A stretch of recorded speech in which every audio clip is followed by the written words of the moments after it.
शहरातील गाडगेनगर पोलीस ठाणे हद्दीत विपुल ठाकरे यांच्या घराबाहेर गोळीबार झाल्याने परिसरात खळबळ उडाली आहे। दोन अनोळखी युवकांनी हवेत 2 ते 3 राऊंड फायरिंग केल्याची माहिती समोर आली आहे। मिळालेल्या माहितीनुसार रात्री सुमारे 10 वाजण्याच्या सुमारास विपुल ठाकरे यांच्या घराबाहेर गोळीबाराची घटना घडली। दुचाकीवरून आलेल्या 2 अनोळखी युवकांनी हवेत 2 ते 3 राऊंड फायरिंग केल्यानंतर घटनास्थळावरून फरार झाल्याचे वृत्त आहे। घटनेच्या वेळी कुटुंबातील सर्व सदस्य घरात उपस्थित होते। सुदैवाने या गोळीबारात कोणालाही जीवितहानी झालेली नाही। घटनेची माहिती मिळताच गाडगेनगर पोलिसांनी घटनास्थळी धाव घेत पाहणी केली। दरम्यान गोळीबारामुळे परिसरात काही काळ भीतीचे वातावरण निर्माण झाले असून पोलिसांकडून घटनेचा तपास सुरू आहे।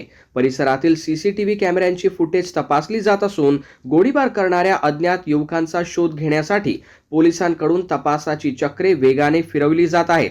या गोळीबारामागील नेमके कारण काय तसेच आरोपी कोण आहेत याचा तपास पोलीस करत आहेत।